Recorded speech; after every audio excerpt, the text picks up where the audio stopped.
हम आप सोच भी कैसे सकती हैं कि मैं अरमान के साथ? तो इसमें गलत क्या है? आप शायद भूल रही हैं, तो मैं आपको याद दिलाती हूँ। ये अरमान और ज़ैनब भी वही हैं जिन्हें आपने घर पे कभी मुलाजिम से ज्यादा अहमियत नहीं दी। ये लोग आपके मयार के नहीं थे ना। यही कह कह के आपने हमेशा मुझे अरमान से दूर रखा, और आज जब इन लोगों के पास पैसा आ गया तो आपका मयार ही बदल गया। बतूल, बात को इस तरह से मोड़ने की कोई जरूरत नहीं है। मैं बात नहीं बदल रही मम्मा। मुझे समझ में नहीं आ रही है कि आज जब आपकी बेटी खुला के दहाने पे खड़ी है तो आप मुझे कैसे कह सकती हैं कि मैं अरमान के साथ? आप ऐसा सोच भी कैसे सकती हैं मम्मा? मैं शादी नहीं करूंगी, और अरमान के साथ तो बिल्कुल भी नहीं। उस वक्त हालात और थे। मैं जो कुछ भी कर रही हूँ इसमें हम सबकी भलाई है। एक बात कहूं मम्मा, मुझे ऐसा लगता है कि आपकी बेहतरी का रुख हमेशा उस तरफ मुड़ जाता है जहां आपका फायदा ज्यादा हो। फजूल बातें मत करो। तुम्हें सिर्फ एक चीज ना अपने ध्यान में रखनी चाहिए। मैंने जब भी जो कुछ भी किया है तुम्हारी वजह से किया है, तुम्हारी खुशी के लिए किया है। उस वक्त जो हालात थे वो कुछ और थे, अब हालात कुछ और हैं। तुम ये बात क्यों नहीं एक्नॉलेज करती हो कि तुम्हारी माँ हर वक्त तुम्हारे साथ है?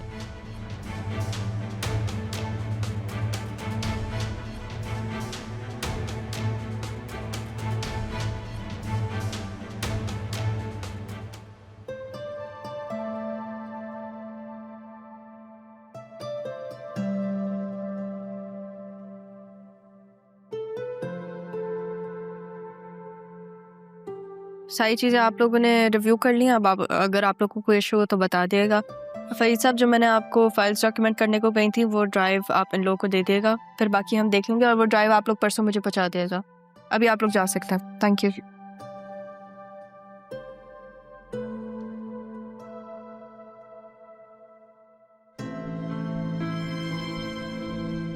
Thank you sir.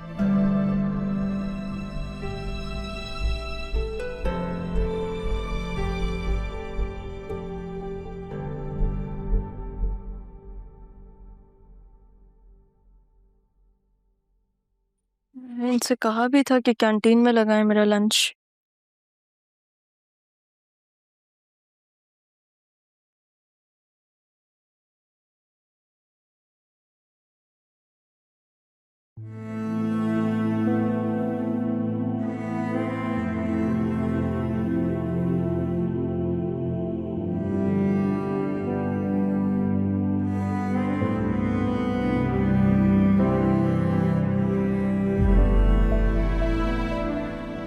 मेरी माँ के हाथ में जायका ही इतना,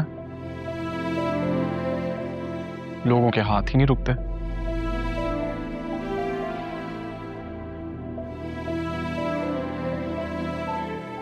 इसी कड़वे लहजे में जब मेरी माँ को हर्ट किया था, याद तो होगा।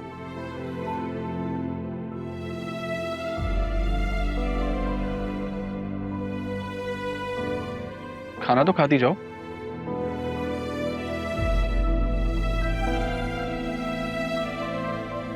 चलो मैं ही खा लेता हूँ।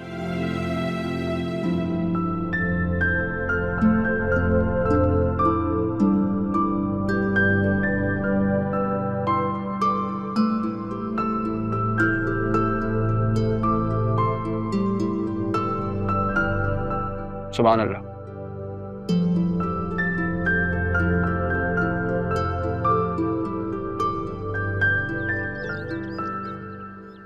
अरमान साहब के साथ होते हो आप?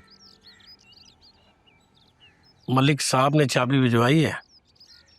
हम डीसी ऑफिस गए थे, सुना यहाँ ये सेफ हाउस की चाबी है। आपके जो है ना अरमान साहब, उसके बंदे ने पैसे क्लियर कर दिए।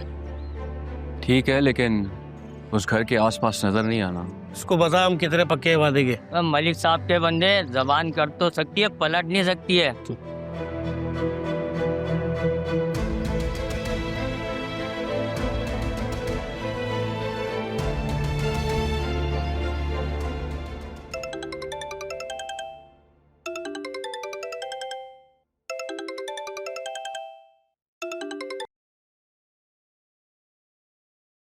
हेलो।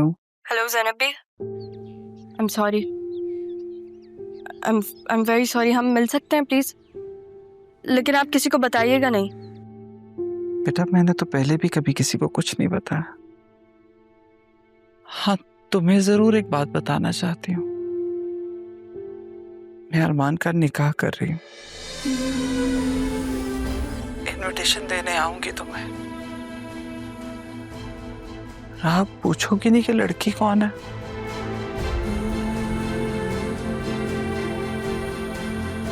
हेलो,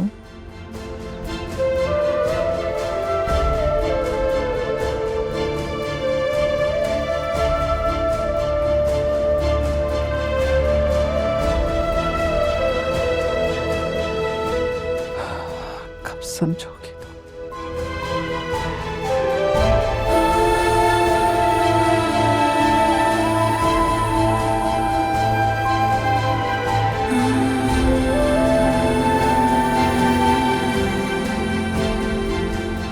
क्या हुआ? बात हुई राह से? मैसेज आया था उसका। हमने जो कमर्शियल प्लानिंग की थी ना, वो राह के गले की हड्डी बन चुकी। और इस सूरत हाल में भी तुम उससे शादी का सोच रहे हो? डैड, आप बार बार भूल जाते हैं कि राह के साथ अरमान खड़ा है। वो राह को और दादा जान की लेगेसी को प्रोटेक्ट करेगा। क्या ख्याल है तुम्हारा कि तुम इतनी आसानी से राह से शादी कर लोगे और अरमान तुम्हें आराम से जाने देगा? क्या चाहते हो तुम? मैं बस तमाशा देखना चाहता हूँ। ये जो इतना अरसा यहाँ पे छुपा रहा हूँ, अपने आप को दबाया है, ये सब इसलिए नहीं किया कि मुझे राह से कोई मोहब्बत है। बस ये कुछ पेपर्स के इशू हैं, ये रिजॉल्व हो जाएं।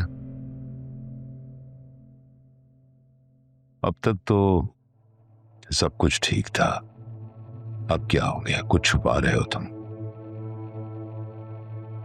नहीं डैड, मैं आपसे कुछ नहीं छुपा रहा हूँ।